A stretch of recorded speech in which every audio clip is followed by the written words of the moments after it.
Cricket পাড়ায় গুঞ্জন 2027 বিশ্বকাপে খেলবেন সাকিব আল হাসান। ভক্তদের অপেক্ষা পোড়াচ্ছে, আবারও লাল সবুজে জার্সি পরে মাঠ মাতাতে আসছেন মিস্টার 75। আরো একবার তার বল ও ব্যাট হাতে নৈপুণ্য দেখার অপেক্ষায় সবাই। শিগগিরই হয়তো দেখা যেতে পারে মিরপুর স্টেডিয়ামে সাকিবের দেশে ফেরার সেই গুঞ্জন ও 2027 বিশ্বকাপে থাকা নিয়ে বিস্তারিত এই report. Home coming Shakib Al হাসানকে ঘিরে এখন এই প্রশ্নটাই উকিঝুঁকি দিচ্ছে সকলের মনে। সাকিব ফিরবেন, আবারও জাতীয় দলে খেলবেন লাল সবুজের ওই জার্সিটা পরে। এমন দিন সম্ভবত আর খুব বেশি দূরে নয়। দেশের ক্ষমতা পরিবর্তনের সাথে সাথে সাকিব আল হাসানেরও ভাগ্যের দুয়ার খুলে যেতে পারে এবার। বাংলাদেশের ইতিহাসে এ যাবৎকালে সর্বশ্রেষ্ঠ ক্রিকেটার সাকিব আল হাসান বাগুড়ার ফয়সাল থেকে বিশ্ব দরবারে নাম্বার 1 হয়ে উঠেছেন তিনি। তাকে ছাড়া বাংলাদেশ দল ভাবা এক প্রকার অকল্পনীয়। তবুও গেল 1.5 বছর ধরে জাতীয় দলের বাইরে তিনি। সবশেষ ভারতের বিপক্ষে কানপুর টেস্ট দিয়ে বাংলাদেশের অধ্যায় অসমাপ্ত করে রেখেছেন তিনি।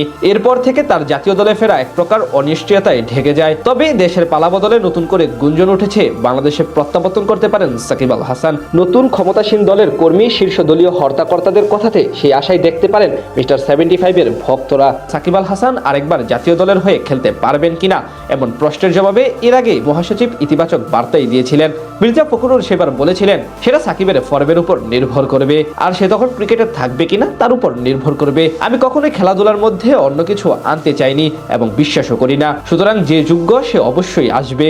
আর যেহেতু জাতীয়বাদী দল সরকার গঠন করবে, তাই সাকিবের জন্য আরো একবার জাতীয় দলের দুয়ার খুলে যেতে পারে। এমনকি বিসিবিও তাকে নিয়ে এখন অনেকটাই ইতিবাচক। এর আগে বাংলাদেশ ক্রিকেট বোর্ড থেকে জানানো হয় সাকিবকে নিয়ে ভাবতে শুরু করেছেন তারা। কেন্দ্রীয় চুক্তিকে সামনে রেখে তাকে ফেরানো হতে পারে সাদা বলের ক্রিকেটে। মিডিয়া কমিটির প্রধান আমজাদ হোসেন সংবাদ সম্মেলনে বলেছিলেন, যদি সাকিব আল হাসানের অ্যাভেলেবিলিটি, ফিটনেস ও অ্যাক্সেসিবিলিটি সঙ্গে যে ভেন্যুতে খেলতে হবে ওখানে যদি উপস্থিত থাকার মতো সক্ষমতা থাকে, অবশ্যই বোর্ড বা নির্বাচক প্যানেল সাকিব আল হাসানকে পরবর্তী সময়ে দলে নির্বাচনের জন্য বিবেচনা করবে। পাশাপাশি 2027 বিশ্বকাপের ভাবনাতেও আছেন মিস্টার 75। সেখান থেকে এবার নতুন সম্ভাবনা সৃষ্টি হয়েছে তাকে নিয়ে। গুঞ্জন আছে সামনে পাকিস্তানের বিপক্ষে সিরিজ দিয়েই হয়তো প্রত্যাবর্তন করতে পারেন তিনি। তবে তার আগে অবশ্য রয়েছে কিছু যদি কিন্তুর সমীকরণ। সেগুলো মিলাতে পারলে আরো একবার লাল সবুজের জার্সি পরে দেখা যেতে পারে বিশ্বসেরা অলরাউন্ডারকে। এর আগে নিজেও বলেছিলেন জাতীয় দলের হয়ে খেলে সম্মানের সাথে অবসর নিতে চান তিনি। সাকিব এখন পর্যন্ত বাংলাদেশের হয়ে টেস্ট ফরম্যাটে 71 ম্যাচে 4609 রানের পাশাপাশি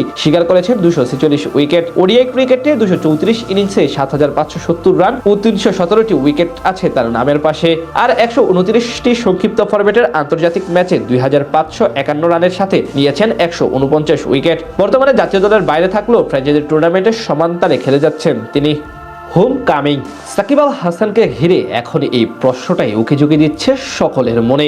সাকিব ফিরবেন, আবারও জাতীয় দলে খেলবেন লাল সবুজের ওই জার্সিটা পরে।